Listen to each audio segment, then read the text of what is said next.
तो नमस्कार मेरे दर्शक बंधु, आप यूं ही देखते रहें, यूं ही प्यार देते रहें और हमारे साथ जुड़ रहे हैं। यह जन स्वराज के प्रतिनिधि हैं, काफ़ी चर्चित नाम है, केसी सिन्हा सर हैं। तो बहुत बहुत स्वागत है सर हमारे इस प्लेटफॉर्म पे। धन्यवाद। आपके दर्शकों को मेरा नमस्कार।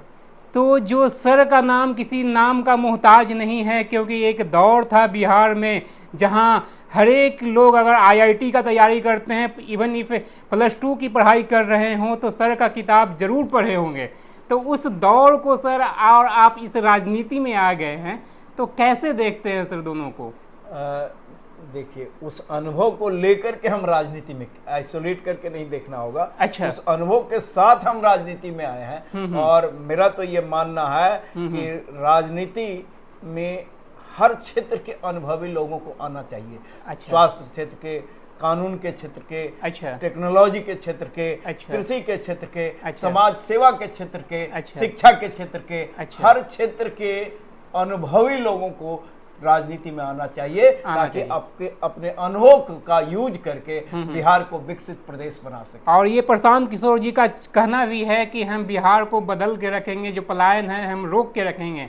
तो ये कैसे सर, क्या मुमकिन आपको दिखती है जमीन पे? अब बिल्कुल मुमकिन दिखती है, इसलिए कि मेन मुद्दा जो है, एक तो शिक्षा, काबिलियत वाला शिक्षा, केवल कागजी डिग्री नहीं। अच्छा। और रोजगार, हुनर के अनुसार रोजगार। अगर हमारा इंटरेस्ट पेंटिंग बनाने में है तो उसी का रोजगार स्थापित करना चाहिए, क्योंकि उसमें आप अच्छा कर सकते हैं। मतलब स्किल की बातें कर रहे हैं? हाँ, बिल्कुल स्किल की बात कर रहे हैं। और बिहार में संभावना है गुड़गांव, नोएडा, बेंगलोर, हैदराबाद, पूना और मुंबई बनने का। अच्छा। अगर इस तरह का वातावरण बना दिया जाए, इस तरह का माहौल बना दिया जाए, तो बाहर से कंपनियां यहाँ आएंगी, कल कारखाने खुलेंगे और बिहार शिक्षा का केंद्र बनेगा। तो बाहर से लोग यहाँ पढ़ाई करने आएंगे। अभी तो हमारे बच्चे बाहर जाते हैं, तो वो लोग आने लगेंगे, तो इस क्षेत्र का विकास होगा। और इन सब, जैसे कृषि के क्षेत्र में तो नगदी फसल उगाने के को प्रेरित करना चाहिए। अच्छा, एग्रीकल्चर पे? हाँ बिल्कुल, जो जय जवान जय किसान का नारा दिया गया सारी बातें, तो ये सब संभावना है बिहार में। और अंत में शिक्षा ही वो रास्ता हो सकता है जिससे इस प्रदेश को विकास के शिखर पर ले जाया जा सकता है। और हमारा जो बिहार का धरती है, शिक्षा के लिए जाना भी जाता है, क्योंकि नालंदा यूनिवर्सिटी जैसा पुराना विश्वविद्यालय हमारा यहाँ रहा है और शिक्षा के लिए मुखर रूप से बिहार जाना जाता है। और सर, जैसे आप अपने विधानसभा की बात करते हैं, कुम्हरार विधानसभा क्षेत्र से आप कार्य कर रहे हैं, डोर टू डोर कैंपेन कर रहे हैं, गली गली की खाके छान रहे हैं, कैसा माहौल देख रहे हैं सर आप?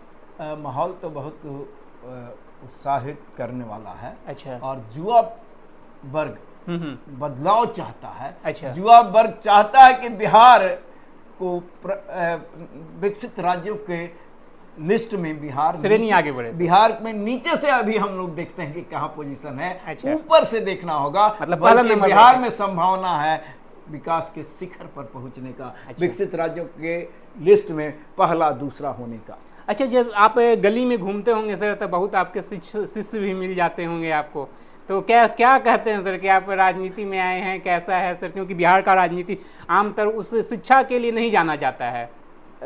हम तो 2 जनरेशन को पढ़ा चुके हैं, डायरेक्टली या इनडायरेक्टली, यानी क्लासरूम में, कॉलेज यूनिवर्सिटी के क्लासरूम में, या अन्य मंचों के क्लासरूम में, या हमारे किताबों से। तो दोनों को हम अपना विद्यार्थी मानते हैं। और युवा पीढ़ी में उत्साह है, लोगों का जो कमेंट आ रहा है, आप जैसे आप डालिएगा, उस पर लोग लिखेंगे, उसको आप देखिए क्या लिखते हैं। युवा कहते हैं कि नहीं, अच्छा है, इस तरह के लोगों को आना चाहिए, अनुभवी लोगों को ये राजनीति में आना चाहिए, क्योंकि नीति निर्धारण कहाँ होता है? अच्छा। विधायिका करती है। विधायिका करती उसका कार्यान्वयन कैसे होगा, ये भी वहां से निर्णय होता है। और नीति अगर सही होगा, उसका कार्यान्वयन इफेक्टिव होगा, तभी बिहार को आगे बढ़ाया जा सकता है। तो एक क्वेश्चन है सर कि आप कब प्रेरित हुए राजनीति में आने का? जो श्रृंखला आपने बनाया है, आया है सर, तो आप कब प्रेरित हुए थे? क्या बचपन से शौक था कि राजनीति में आके बिहार को बदलेंगे, या कुछ अभी आपका आके मना है सर? नहीं, देखिए, प्रशांत किशोर जी पटना साइंस कॉलेज के 91-93 बैच में इंटरमीडिएट के छात्र थे। अच्छा। और मैं गणित का शिक्षक था। तो हम दोनों एक दूसरे को उस समय से जानते हैं। अच्छा, उस समय से जानते थे? हाँ, प्रशांत किशोर जी जब पदयात्रा 2022 में शुरू किए तो उन्होंने कहा कि आप मेरे साथ आ जाइए, बिहार को आगे ले जाने में हमारा साथ दीजिए। अच्छा। और उनके पास एक विजन है। तो हमने कहा कि नहीं, अभी हम वाइस चांसलर हैं और कोई चीज़ जो जिम्मेदारी दी गई है उसको बीच में हम नहीं छोड़ सकते हैं। अच्छा। और मेरा टेन्योर अगस्त 2024 में पूरा होगा। अच्छा। और तभी हम इस क्षेत्र में आ सकते हैं, सोचेंगे।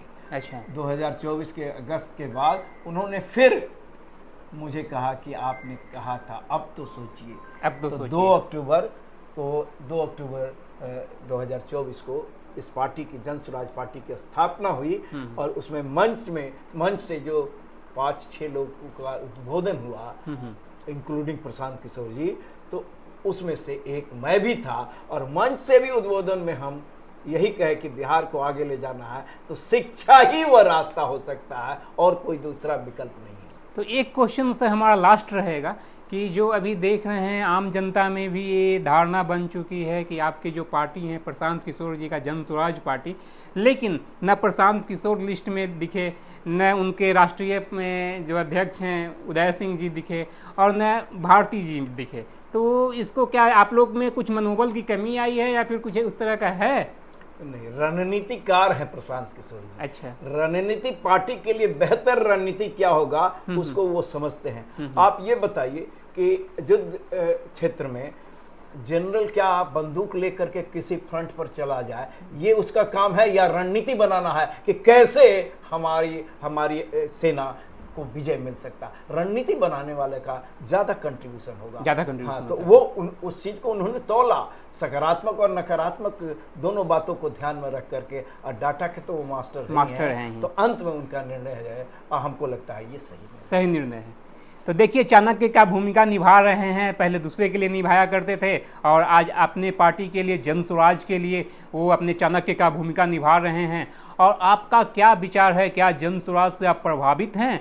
तो आपका जो राय रहेगा आप बताइएगा कमेंट के माध्यम से, और हम खास करके सर के साथ एक बार लंबी बातें करेंगे। जो आज के डेट में देख रहे होंगे शिक्षा प्रणाली बदल चुकी है, जो ऑफलाइन से लेके ऑनलाइन आ चुकी है सर, क्योंकि आप ऑफलाइन का बादशाह रह चुके हैं, भौकाल था सर का, तो उस पर कभी बातें करेंगे सर हम लोग। हाँ बिल्कुल, ऑनलाइन भी शुरू किया है। अच्छा। और सभी लोगों के लिए, जैसे शिक्षकों का क्लास होता है, विद्यार्थियों का होता है, और काफ़ी संख्या में विद्यार्थी जुड़ रहे हैं। तो देखिए यूं ही जुड़ते रहिए, शिक्षा के लाइन में भी जुड़िए, और राजनीति में एक बार सर को मौका दे के देखिए। आपके विधानसभा कुम्हार में आए हुए हैं, तो आपका क्या राय है कमेंट में ज़रूर रखिएगा। बहुत बहुत धन्यवाद सर, आपने समय दिया, बहुत बहुत धन्यवाद।